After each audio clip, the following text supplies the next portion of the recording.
वक्रतुण्ड महाकाय सूर्यकोटि समप्रभा निर्विघ्नं कुरु मे देव सर्वकार्येषु सर्वदा।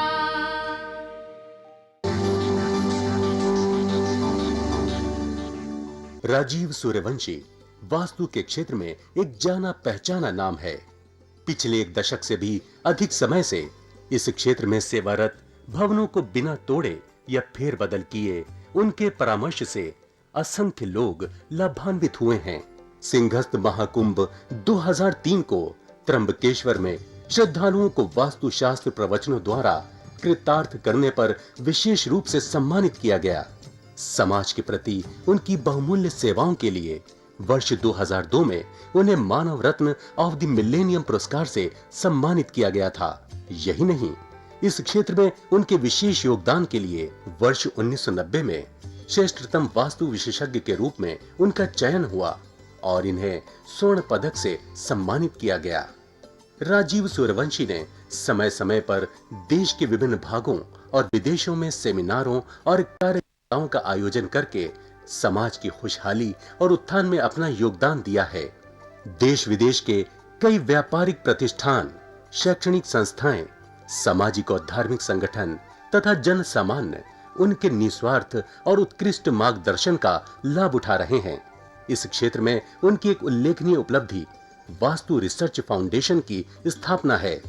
वास्तु के क्षेत्र में जिज्ञासु लोगों के लिए राजीव निष्ठावान पथ प्रदर्शन की भूमिका निभाते रहे हैं और उनकी जिज्ञासा शांत करते रहे हैं। उनके अनेक विद्यार्थी इस प्राचीन विज्ञान का देश भर में प्रचार प्रसार करके लोगों का ज्ञान वर्धन कर रहे हैं। नमस्कार दर्शकों,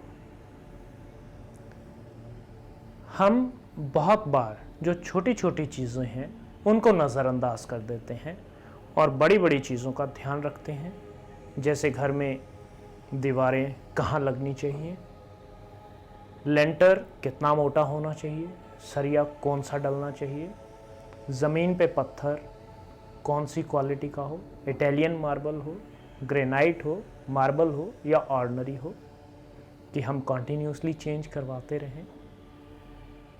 मुख्य चीज़ जो हम भूल जाते हैं वो है दरवाजे। दरवाजे कितने होने चाहिए और कैसे होने चाहिए, किस आकार और प्रकार के होने चाहिए दरवाजे, कहाँ कहाँ दरवाजे होने चाहिए, किस गिनती में कितने दरवाजे होने चाहिए। बहुत से घरों में जब मैं जाता हूँ तो दरवाजे आमने सामने होते हैं, एक कतार में दरवाजे होते हैं जो कि अशुभ माने जाते हैं। दरवाज़ों के ऊपर आर्च होती है जो कि अशुभता को दर्शाती है। यह नेगेटिव एनर्जीज को एनहांस करती है, बढ़ाती है नेगेटिव एनर्जीज को, नकारात्मक ऊर्जा को सहयोग करती है बढ़ने में। दरवाजे घर में सदैव 2 के गुणांक में होने चाहिए। यह घर के लिए अति शुभकारी रहेंगे।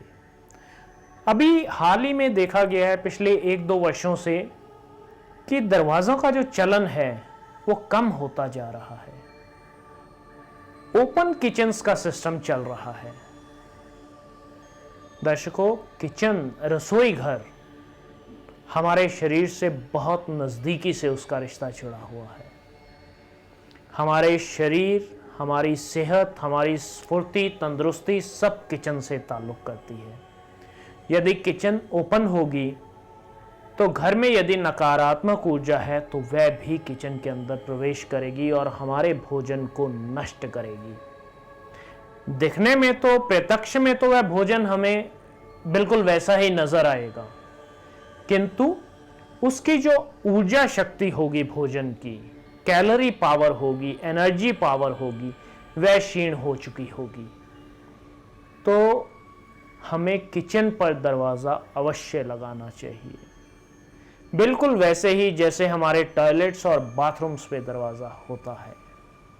यदि हम वहाँ बिना दरवाज़ों के रह सकते हैं तो आप किचन का दरवाज़ा भी छोड़ सकते हैं, क्योंकि ये तो आपके जीने के कैसा ढंग है, कैसा स्टाइल है, उस पर डिपेंड करता है।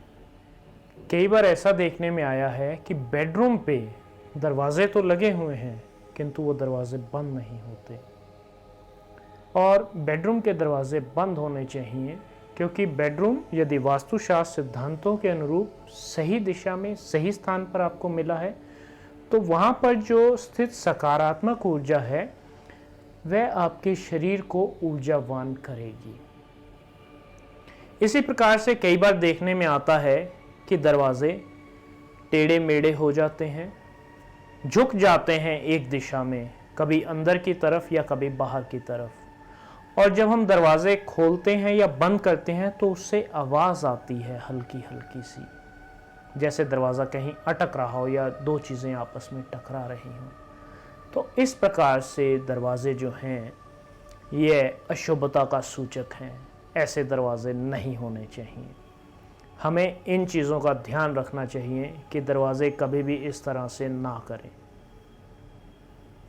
और दरवाज़ों के साथ ही एक और महत्वपूर्ण कड़ी है, वो है सीढ़ियों की। तो दर्शकों, सीढ़ियाँ जो है वह भी हमारे जीवन में बहुत महत्वपूर्ण स्थान रखती हैं। वास्तुशास्त्र में सीढ़ियों के बारे में कहा गया है कि सीढ़ियाँ जो हैं वो 3 के गुणांक में होनी चाहिए, उनकी गिनती। और सीढ़ियाँ क्लॉकवाइज दिशा में बहुत अच्छी होती हैं, जैसे आपकी घड़ी चलती है उसमें बहुत अच्छी होती हैं।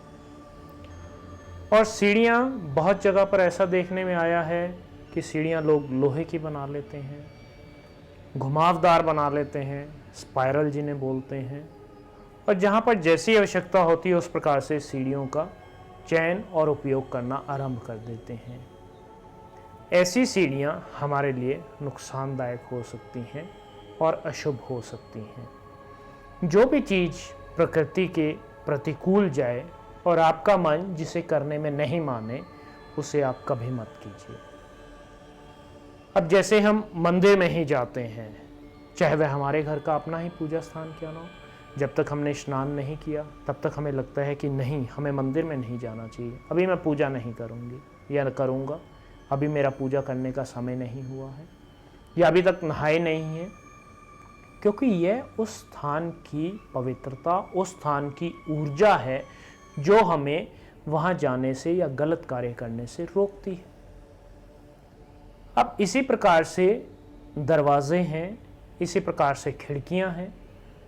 अक्सर खिड़कियाँ दरवाज़ों के साथ ही लगी होती हैं, कई बार ये अलग अलग भी हो सकती हैं, किंतु हमारे घर में दरवाजे और खिड़कियाँ जो हैं इनका जो है, जैसे वॉल्स हैं, दीवारें हैं, उसमें 30% हिस्सा दरवाजे और खिड़कियों का होना चाहिए। तो यह वास्तुशास्त्र के सिद्धांतों के अनुरूप है और इससे ब्रह्मांड की सकारात्मक ऊर्जा को हमारे घर के अंदर, हमारे व्यापारिक स्थान के अंदर प्रवेश करने का और स्थापित होने का अवसर मिलता है, और जो नकारात्मक ऊर्जा है वह बाहर जाती है। यदि सकारात्मक ऊर्जा को हम अंदर आने का, प्रवेश करने का मार्ग ही नहीं देंगे, तो जो नकारात्मक ऊर्जा वहाँ बहुत देर से स्थापित है तो वो बाहर कैसे जाएगी। अब नकारात्मक ऊर्जा हमारे घर में या हमारे व्यापारिक स्थान पर है, इसके बारे में हमें कैसे पता लगेगा। इसका एक बड़ा सरल सा उपाय है। यदि आप किसी प्रकार की परेशानियों में घिरे हुए हैं तो आपके वहाँ पे नकारात्मक ऊर्जा है। अब बहुत से लोग ऐसा कहते हैं कि नहीं, ऐसा तो रूटीन है, ये तो आम है, सभी के साथ ऐसा होता है, क्योंकि हम वही सुनना चाहते हैं जो हम सोच रहे हैं या जो सुनने की इच्छा है। हमारे सामने कोई क्या बोल रहा है यह बात इतनी महत्वपूर्ण नहीं रहती। हमें क्या सुनना है, हमें क्या अच्छा लगता है, हम उस तरफ अधिक ध्यान देते हैं और हमारा सारा रुझान उसी तरफ होता है। वास्तुशास्त्र के सिद्धांतों के साथ हमें मिलती है खुशी, शांति और समृद्धि अपने जीवन में जीवन पर्यंत। आज दर्शकों, केवल इतना ही। कल एक नए वृत्तांत के साथ आपसे फिर मुलाकात होगी। तब तक के लिए नमस्कार। दर्शकों, अगर आपकी भी कोई समस्या है तो आप राजीव जी से अपॉइंटमेंट लेकर मिल सकते हैं। प्रतिष्ठान में आपका स्वागत है। राजीव जी की सेवाएं भारतवर्ष के साथ साथ विदेशों में भी उपलब्ध हैं। यदि आप वास्तुशास्त्र प्रवचन कराना चाहते हैं, उसके लिए भी आप हमसे संपर्क कर सकते हैं। वास्तु की स्पेशल किट जिसमें सिद्ध यंत्र और अभिमंत्रित की हुई 10 वस्तुएं हैं जो कि आपके पूरे घर के विभिन्न स्थानों के उपयोग में आएंगी। आप भी परामर्श के लिए राजीव सूर्यवंशी जी से मिल सकते हैं। पता है भारतीय वास्तु अनुसंधान प्रतिष्ठान, C6, सरस्वती गार्डन, कीर्ति नगर, नई दिल्ली 15।